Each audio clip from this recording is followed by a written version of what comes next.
Hola y bienvenidos a la Deuces Wild Daily Hustle. Soy Enrique Byrnes y presidente es el mejor cerveza y Dad Water son los mejores bebidas. No abate Porno Filter Network, Will the Thrill y Miguelito San Dieguito. But dead or alive, job or no job, here or not here, each and every single morning we come on here, we are going to salute our boys properly. Yes, yes, yes, yes, yes, yes, yes. Woo! Remember this, folks. When we are juiceful, we are useful. And when we are juiceless, we are fucking useless. A very pleasant good morning to you on the 5th day of December 2023. We are just 19 days away from Christmas. That's right. It is coming.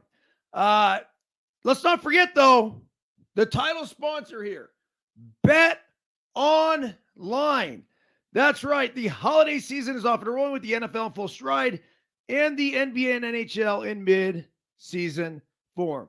Bet Online is your number one destination for all your sports wagering info. You have the Bet Online up to the minute sports wagering news, odds, trends, and predictions. It is the top spot for everything pro and amateur sports. Is there a such thing as amateur sports anymore?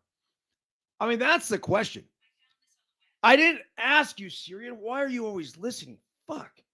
Anyway, with college athletes getting paid now, it's just there's no amateur sports. It's all pro at this point, especially the transfer portals and everything else going on. But I don't think, especially in the college ranks, you could even refer to them as amateur sports. But regardless, who gives a shit? Because all we really care about as gamblers is there a line? I don't know if there will be one this weekend as the LTP boys head down to Huntington Beach for a big super regional NIT tournament. Anyhow, head to Bet Online today and remember to use the promo code BLEAV, capital B L E A V, for your 50% welcome bonus on your first deposit. Bet Online, where the game starts. Also, don't forget about our partners at KT Tape. That's right, in the upper, there it is, left-hand corner, you can hit the QR code and go and get yourself some KT tape if you're dealing with any general soreness, I don't know, old injuries, issues, whatever. The premise of the tape, it lifts the skin up, promotes blood flow to the area, reduces inflammation, and alleviates pain. I'm not a doctor. I'm not a scientist. Did not stay at a Holiday Inn Express last night, but this shit works. How do I know? I use it. Simple as that. And lastly here, as we run through our title sponsors each and every morning, this is Verge. Go ahead and go to tryverge.com to get this shot of life. It's ginger, lemon, cannabis, gets you into that happy zone that'll keep you in that sustained energy place where you want to be through the course of the day. So on that note, salute. That's for our guy Jory over there too. He'll take very good care of you. Okay, the Daily Hustle email this morning. Really enjoyed writing this one. Talk about going down there onto the tread and thinking that I'm actually going to write about one thing. I end up writing about something else. And that's what happened this morning. Buenos dias. Today is Tuesday, December 5th, 2023. On this day in 1848, our 11th president of the United States, James K. Polk, addressed Congress and confirmed a gold discovery in California, triggering the massive gold rush of 1849. Daily Hustle quote of the day: the strength and prosperity of our country lie not in the accumulation of wealth, but in the well being and happiness of its people. James K. Polk. Daily Hustle translation: America has long been known as the land of opportunity. We were born a country of go-hards willing to chase adventures and experiences. Yes, the gold rush obviously inspired those chasing financial wealth, but the strength and prosperity of our nation was on full display with the establishment of the Western United States and overall, quote, well being and happiness that followed. Interestingly, James K. Polk. Oh, let's try this again. Interestingly, James K. Polk was one of the best presidents in the United States. In America. Hold on. The reason why I'm laughing is this. Is because we were downstairs 10 minutes ago. And Tara had asked Biscuit to read something out loud. And he's like, no, I'm good. I read aloud in second grade. I go, bro, like, that's not the point. Like, your mother asks you to read something aloud, you read it aloud. Just read. And it's just really good for you. And he's like, not interested. I go, listen, dude, do you know how to read? Which is the question I like to ask him often to get him going. And he's like, yes, I know how to read. And he starts reading whatever it was. I said, see, okay, it's not that hard. Well, part of reading and reading aloud is, number one, it helps with this, say, public speaking type thing, right? And the other thing is, I think it's really good for our English and our pronunciation and our diction and all of that. And you have to learn how to read. There's an art to it. So, and I told him, he's like, oh, well, you're perfect and you do this and this. And he was being very facetious. Like, dude, I'm far from perfect. Every morning when I go and write a daily hustle and then read the daily hustle, I fuck up along the way. I do. And this is the perfect fuck up spot I'm talking about. But still, it's great practice. So let's go back to today's daily hustle. Interestingly, James K. Polk was one of the best presidents in American history. And my guess is 90% of you daily hustlers reading this had no fucking clue. At 49, Polk was actually our youngest president ever elected when he took office in 1845. He was a huge advocate of Western expansion. And during his campaign, promised to serve only one term with 4 very specific agenda items: reestablish the independent treasury system, reduce tariffs, acquire the Oregon Territory, and annex California and the Southwest from Mexico. 4 years later, when he left office, Polk had accomplished all 4 items on his agenda and is widely known by historians as one of the most efficient and effective presidents in American history.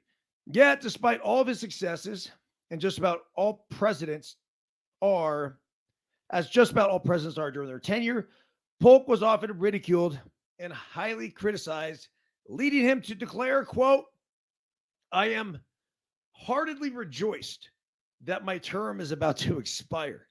I have been the most abused and slandered president who ever filled the office. I'm guessing he's not the first president to leave office saying the same shit. So, on the anniversary of the James K. Polk address to Congress that ignited the gigantic gold rush and future name for the NFL's best football team, let's raise one up and pour some out for all the hard chargers who pioneered their way and the much underappreciated president responsible for their relentless efforts. Go Niners and AI Polk for President 2024, EB. I wonder how many people got that at the end. Because, AI looks like Al, right? So, this is scary, too. Because this is very, very fucking possible. Where we are going to have an AI president down the road. Think about it, though. It'd be like, what would Polk do? What would Abraham Lincoln do? You go back and you grab some of the best presidents of all time. What would Teddy Roosevelt do in this situation?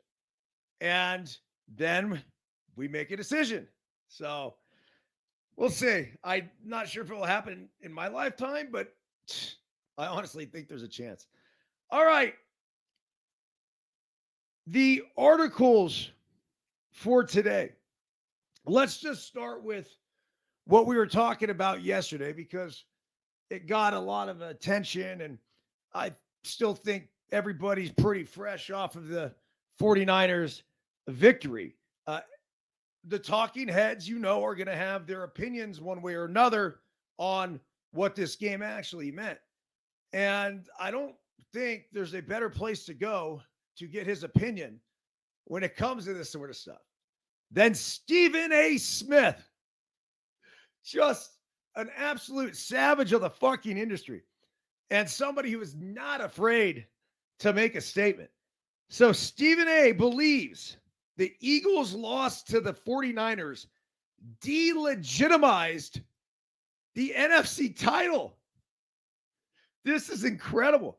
Sunday's game between the 49ers and Philadelphia Eagles wasn't your ordinary Week 13 matchup. The highly anticipated meeting was a rematch of the heart-shattering NFC Championship game that sent the 49ers home last season after both of their active quarterbacks, Brock Purdy and Josh Johnson, sustained injuries. After the loss, many 49ers players were adamant that San Francisco would have won the game if Purdy didn't get hurt. 11 months later, they got a chance to prove it. And ESPN's Stephen A. Smith believes they did just that with a 42-19 beatdown of the Eagles. Quote, I'm going to say it because it needs to be said.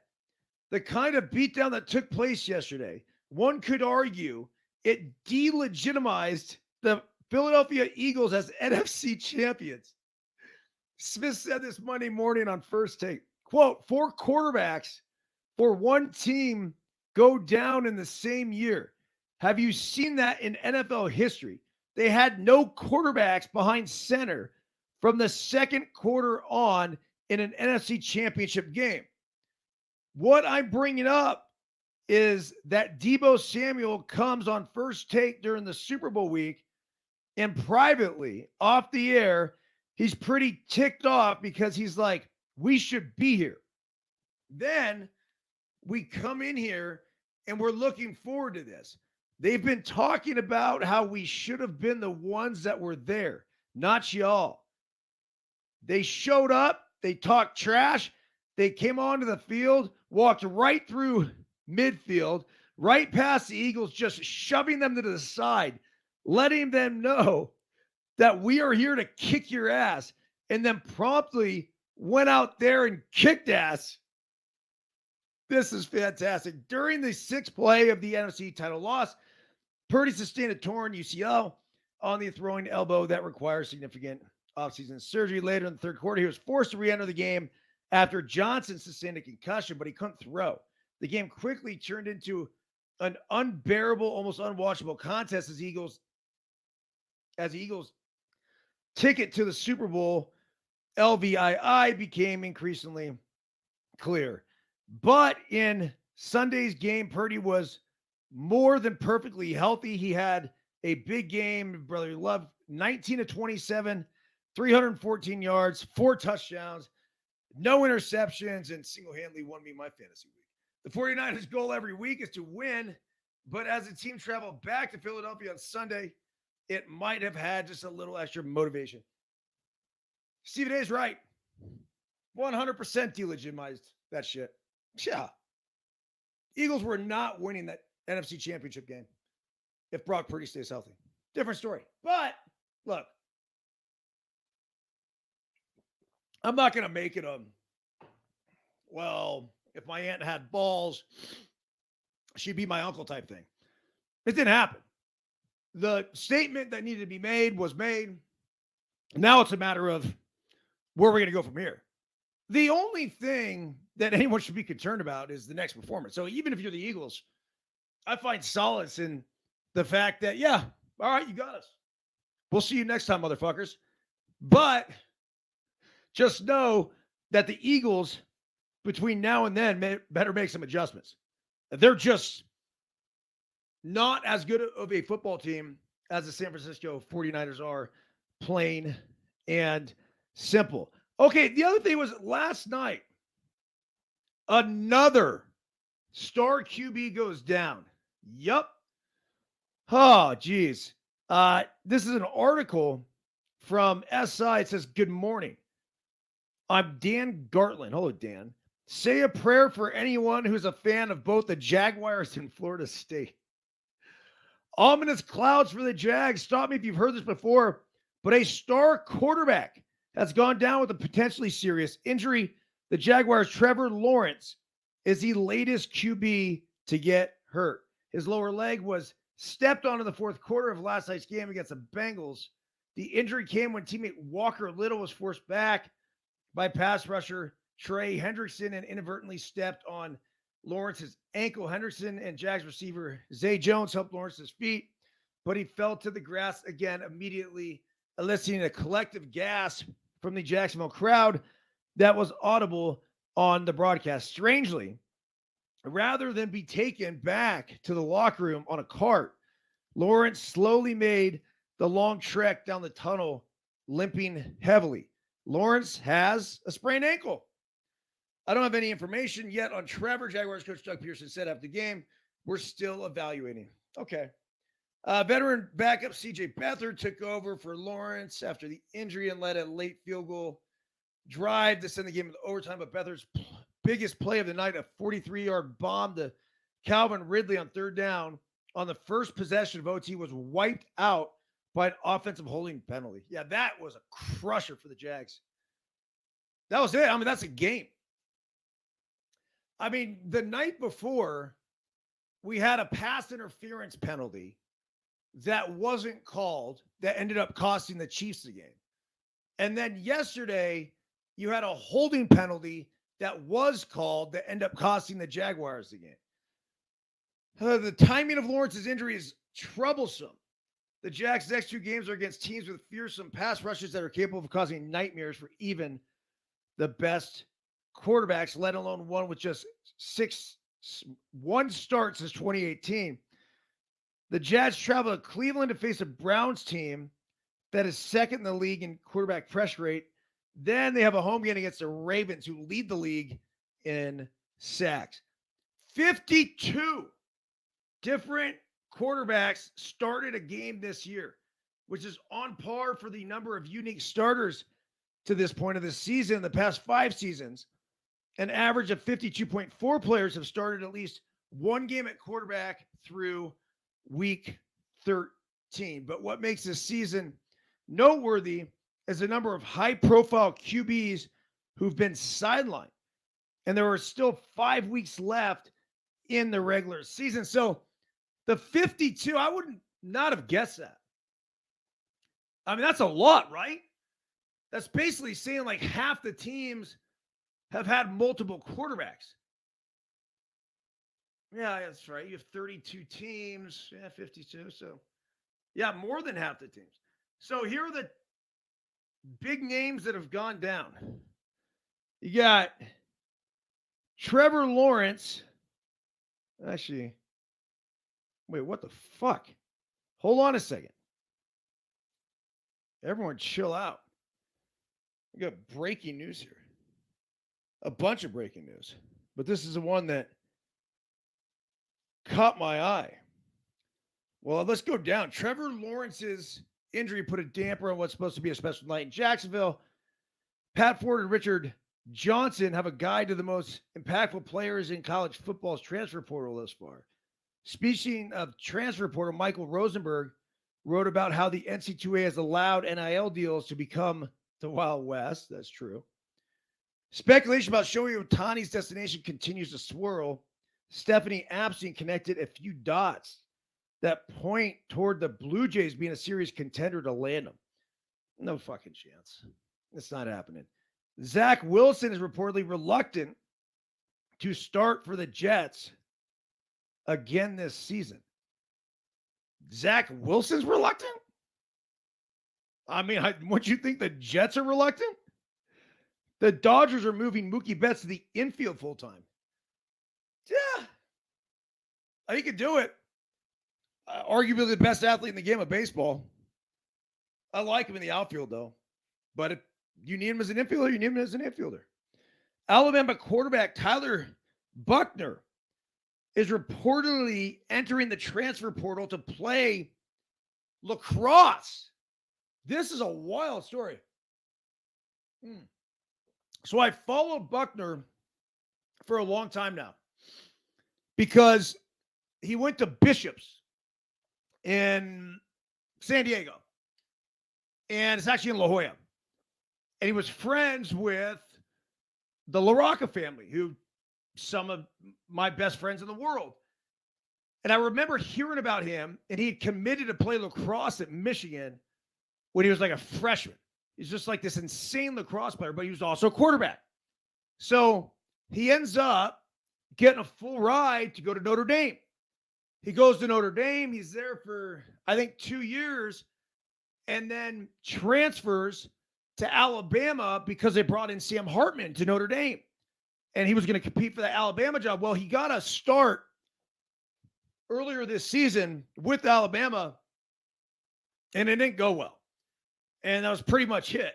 So he's been riding the pine for the Crimson Tide, which then brings up the issue. Well, geez, if I'm not going to start this year, am I going to start next year? And do I really want to be here at Alabama? This is a problem with the transfer portal and NIL and everything else, is that it's just so fleeting. And so the stories of the Tom Brady's of the world that go and are 7th-string quarterbacks and work their way up to number 1, don't start until their redshirt junior year, they're plentiful. Or they were plentiful, and now they're basically fucking extinct. Everybody wants it, and they want it now. And so here's Buckner where, geez, it didn't work out at Notre Dame. It didn't work out at Alabama. So he's off to playing fucking lacrosse? Dude, if I'm him, I'm going to have to believe in my ability as a quarterback still. And if I got to imagine you're that high level of a quarterback, your dream would be play quarterback in the NFL. That's number one priority. I do feel like, yeah, you got to play. So maybe a transfer, say, for example, to a smaller Division I school would be a fantastic idea. Go play with Brent Brennan at San Jose State. Get yourself a shot where you know you're going to be the guy, and there's no ifs, ands, or buts about it. That's a problem with the big-time schools, is that you're not going to have that time to develop. So unless you're developing as a freshman, sophomore, junior, under another quarterback and learning the system, unless you're willing to go through that process, it's really hard to come in immediately and make an impact. Obviously, Buckner figured that out the hard way, so he's on to the next school and apparently to play a different sport. The article reads, Alabama backup quarterback Tyler Buckner entered the NCAA transfer portal on Monday, but as a men's lacrosse player. Buckner, the backup to Crimson Tide starter Jalen Milroe and former Notre Dame signal caller, played lacrosse in high school as what considered a top recruit in the sport. Thalmo reported that Buckner is expecting to explore his lacrosse options in the spring of 2024, but is not ruling out a return to football. The 21-year-old spent 3 years at the Bishop School in La Jolla. See? What'd I tell you guys? Before transferring to Helix High in La Mesa in his senior season. Ahead of that season, Buckner was in competition with Milroe and Ty Simpson to become the Crimson Tide starting quarterback. When Alabama head coach Nick Saban benched Milroe, he elected to start Buckner in the Crimson Tide's 17-3 win against South Florida on September 16th. Buckner finished the game with 34 passing yards and 11 yards on the ground before he was replaced by Simpson in the contest. Prior to joining Alabama, Buckner started 3 games at Notre Dame in 2022 before he suffered an injury.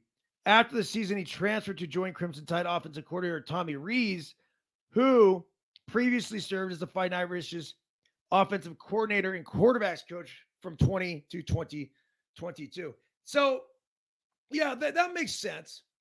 Your guy goes there and he's probably like, look, the system. He was electric as a freshman. He come in and he made some big fucking plays.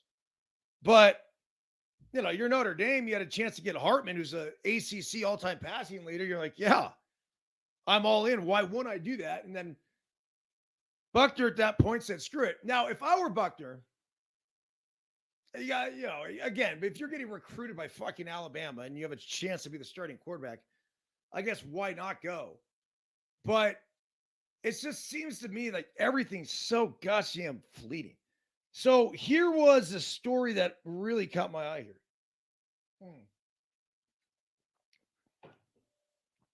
Sad news coming out of Sacramento. A fan died during the first quarter of the Pelicans-Kings in-season tournament quarterfinal game at Golden One Center in Sacramento on Monday night. The Sacramento Metro Fire Department responded to a medical emergency at Golden One Center at approximately 7:25, according to Fox 40 News. The department was notified that a man in his 30s was unresponsive, and paramedics administered CPR for 20 minutes, but were unable to resuscitate him. The man was pronounced dead at the scene. The Kings released a statement about the incident after the game. During the first quarter of the Kings-Pelican game, a guest had a medical emergency. The team said, per ESPN's Mark Spears, EMS immediately responded and administered CPR. Tragically, these efforts were unsuccessful, and the guest passed away. The organization offers the deepest condolences to the guest families and loved ones. After the Kings' 127-117 loss to the Pelicans, Sacramento forward Keegan Murray said the team was not aware of the situation involving the fan. Murray told ESPN, as a team, we give our condolences. Hopefully the family is being taken care of. Yeah, so sad news coming out of Sacramento. Not really much information on what happened. Okay, let's get to a couple of the final talking points here. The top 5 things that I saw last night. Now, again, this is all the Sports Illustrated article. Number 5, Jake Browning pinpoint passing on the Bengals' first touchdown drive. Browning was on fire last night, completing 32 of 37 passes for 354 yards and a touchdown. Yeah, good on Jake Browning.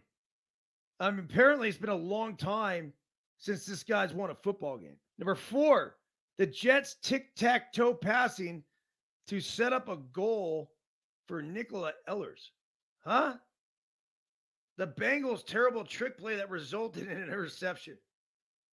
Yeah, the Bengals, look, you're already down to second, third QB, and you don't want to go to your 4th or 5th. That was a fucking debacle of the play. Number 2, Zach Eddy's vicious block on a player a foot shorter than him. And number 1, the playoff-like atmosphere in Indianapolis during the final minutes of the Pacers in-season tournament quarterfinal win over the Celtics. Oh, fuck. Come on. Seriously? I don't know. I can't say I've been able to get into the in-season tournament thing. I don't get it. And if I don't get it, maybe that's on me as a fan and not paying much attention. I'm a casual NBA fan. I like it. I mean, it's NBA action. It's fantastic, as Marv Albert used to always tell us. But anyhow, okay, the NCAA is proposing a massive, massive change. That's right. The NCAA proposing new college athletics subdivision rooted in direct athlete compensation. Like I mentioned earlier, there's no such thing as amateur sports anymore. Of the many recent changes in college athletics, the most transformative and revolutionary may be on the way. NCAA President Charlie Baker is planning to introduce this week a proposal to create a new subdivision within Division I that grants certain schools more autonomy around policymaking and permits them to compensate athletes in a new and profound way. In a letter sent to Division I members and obtained by Yahoo Sports, Baker outlines a groundbreaking and radical change to the NCAA Division I athletics model describing it as a new forward-looking framework. According to Baker's proposal, the schools that choose to be a part of the new subdivision, they can opt in or out, are required to meet a strict minimum standard rooted in athlete investment. Members of the new subdivision will be permitted to strike name, image, and likeness deals with their own athletes, a significant move away from the current NIL structure. However, the most impactful benefit of this new model is a framework in which schools can directly compensate athletes through a trust fund. Schools within the new subdivision will be required to distribute to athletes thousands of dollars in additional educational related funds without limitation. There is no cap on the amount of funds that a program can provide an athlete. It is perhaps the single most revolutionary concept introduced by a sitting NC2A leader in college athletics history. It kickstarts a long overdue conversation among the membership that focuses on the differences that exist between schools, conferences, and divisions, and how to create a more permissive and flexible rules across NC2A that put student athletes first, Baker writes in the letter. Colleges and universities need to be more flexible, and the NC2A needs to be more flexible too. So it says how it will work. The proposal is a culmination of months long review that Baker and staff conducted. One of his top priorities after taking over from Mark Emmert in March, several high-ranking athletic administrators were previously briefed on the model but were not provided specifics until the letter arrived. Entry to the subdivision requires a school to invest a minimum of $30,000 per year per athlete into what is termed Enhanced Educational Trust Fund for at least half of a school's countable athletes.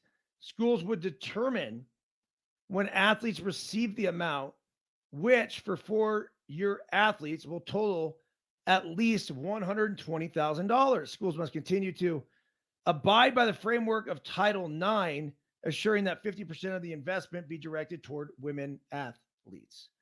The new subdivision will remain under the umbrella of the NC2A, and its members will continue to compete for NC2A championships with other Division I schools.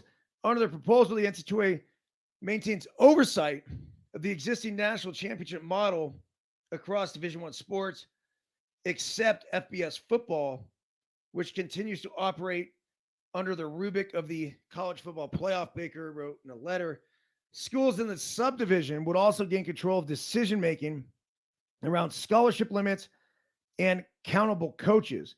The NC2A's way of handing major conference programs the freedom to increase the limits or do away with them altogether. The model gives the educational institutions with more visibility, the most financial resources, and the biggest brands an opportunity to choose to operate with a different set of rules that more accurately reflect their scale and their operating models. Okay. Yeah, this is gold. 100%.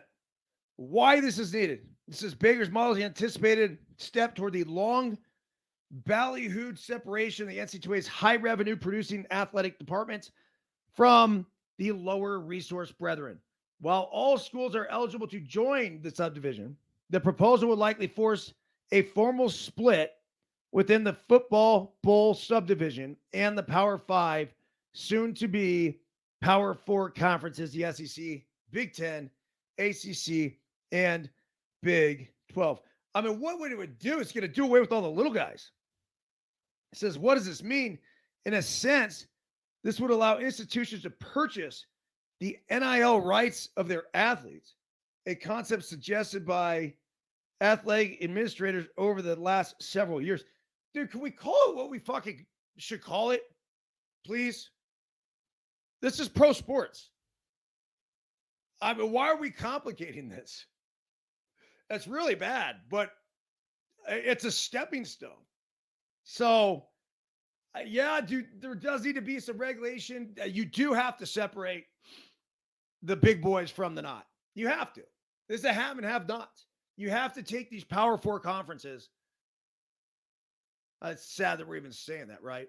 Because It was Power 5, but now the death of the Pac-12. But pretty much you got to take those schools and you have to create a set of rules for them. And then there's everybody else. But if I'm everybody else, I think I'm embracing this. It's like, fuck off. You guys go do your own thing, and we're going to do ours, and we'll play within our rules. And I'd come up with a own playoff system and everything else, like the FBS teams do, or FCS teams do. There's just, it needs to be separated out now more than ever because it's becoming a lot harder for these smaller schools without the trust fund. But look the fuck out because I do like how it's open. So who has the biggest endowment in college sports? Anybody know? Yale. I'm taking a guess. Not 1,000% sure on this. And you want to know who's probably number 2? Or damn near it? Stanford. So you take these schools with gigantic fucking endowments, and then all of a sudden, they become major players. They do. Now, is a Yale and a Stanford going to actually do that? I don't know. Maybe they do, maybe they don't. But I sure would like to see them get after it. All right. Closing up here. Getting ready to go to Reno for the day. Let's hit the MLB rumors for today. Are you leaving? Okay. So apparently we're not going with you. Yeah, we are going separate. Hasta luego. It's my wife. Adios. The MLB rumors. Brand new team in on Bellinger. Cubs in on a huge name. Erod market. Heat and more. Isaiah Kiner-Falefa drawing a huge market. Really? Kiner-Falefa played just about every position for the New York Yankees last season. Technically, his ERA plus is 209. It's a wonder teams aren't scouting him for his arm. Kiner-Falefa was bounced from shortstop where he played most of his games with the Yankees in 2022, but remained a team player. Eager to get into the game in whatever capacity the team would use him, he saw some run at various infield positions throughout 2023, but mostly emerged as an outfielder due to the team, despite never having played any of the 3 positions in the majors before that point. Kiner-Falefa's willingness to be a team player has earned him plenty of interest as a free agent, with as many as 12 teams looking to sign him. This is fucking awesome. I mean, chalk it up to the team guy, right? This is a big win for somebody who's willing to do whatever it takes to help the team. I can tell you as a youth baseball coach, my very favorite player is the one when I ask him, yo, where do you play? Wherever you put me, coach. That's it. Because even if they don't play second or they don't play third or whatever it is, if that's what we need, you just go out there and do it, make the play. It's not hard. And I love the one that's willing to go play somewhere, to go play in the outfield when they've never played there before. You need to strap on the tools of ignorance. Go ahead and do that too. Be a ball player. Be an athlete. Kiner-Falefa. Awesome, dude. Hopefully he gets broke off. Eduardo Rodriguez. Deal is expected to come soon. Eduardo Rodriguez market is heating up. John Paul Morrissey reports that the pitcher is aggressively trying to find his new home in Nashville, meeting with various teams. Yep, so he's in Nashville at the winter meeting. He hints that Rodriguez is expected to ink a deal with a team before Shohei Ohtani does. Much remains to be seen about Ohtani's timeline, with the most recent news being that he traveled to Florida to visit with the Toronto Blue Jays. Okay. You guys still buying it? I mean, maybe this is just to drive up the price. Maybe not. Maybe Ohtani actually likes it there. I mean, why wouldn't he? Toronto's a great city. It's socialist. They're going to take 60% of your fucking money, dude. Yeah. I don't see it happening. Last year, across 26 starts, Rodriguez had a 3.30 ERA and a 1.153 whip. He ranked in the 92nd percentile in pitching run value. He's fucking good. He's really good. The Cubs are projected toward Yamamoto. Rumors can be deceiving, especially when it comes to the often private Shohei Ohtani. But the latest whispers would indicate that the Cubs are not the front runners to get Ohtani. If they can't add him, there are still some major moves they could make on the heels of hiring Craig Counsell to manage the team and push towards another World Series. John Morrissey really likes the Cubs as possible landing spot for Yamamoto. Yamamoto, I think, is the top candidate for the Cubs to get. We know they want to find a way to make a big splash in the rotation. So look out for the Cubs to go for Yamamoto, who was an ace on the WBC Japanese team. He's filthy. Mariners possibly looking into getting Cody Bellinger. Bellinger signed a one-year deal worth $20 million last season with Chicago Cubs to reinvent his reputation. Mission accomplished, as the outfielder first baseman is expected to get a huge deal this offseason after he put up an OPS 33% better than league average. That would be 133 then. I like how they went ahead and broke it down that way. Yeah, an OPS, so a standard OPS is 100. And then if you're 33% above league averages, well, 133. So that's what it was. Bellinger brings some concerns, most notably how indicative his 2023 is for the future performance. There are more bad years in recent history at the plate for Bellinger than good years. I'm just looking at what you've done for me lately. That's the best indication. At least one team will pay his massive sum. And with agent Scott Boras representing him, you can bet the league's top negotiator will get his client a great deal after he gave him all the ammunition he needed to do so with the Cubs. Chicago would love to bring him back, but may not be able to afford it. I mean, you just said you're going after Ohtani. You just said you're going after Yamamoto. And you're telling me you can't fucking afford Cody Bellinger? Bullshit. Previously, the San Francisco Giants and New York Yankees were the two most frequently mentioned teams alongside Bellinger. But now a new contender has emerged, the Seattle Mariners. I don't know. I mean, if I'm Bellinger, I'd go to probably the Yankees first, just because of that short porch in right field. And it's the New York fucking Yankees. Then I'd consider San Francisco. Seattle would be third place among those teams. It would be quite the way to use the money the Mariners saved in a recent trade that moved Jarrett Kelenic to the Braves. Some other nuggets from that report: the Blue Jays are a good fit for Bellinger too. If you're going to overpay. Once again, it's just really hard for the Blue Jays to sign a free agent. I mean, when was the last big-time free agent that the Toronto Blue Jays signed? I can't think of one. I feel like when they got Roger Clemens, that was through a trade. When they got Ricky Henderson, I mean, we're going way back, right? That was obviously, I think, through a trade. They traded for Josh Donaldson. That was a big deal at the time. Jose Bautista ended up there, and I think they just ended up keeping him there. But he was a non-tendered free agent, I believe, from Pittsburgh that ended up there.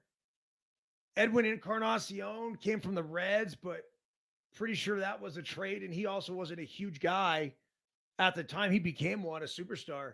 There's superstars, you gotta get them there first, or you gotta trade for them, or they need to be homegrown.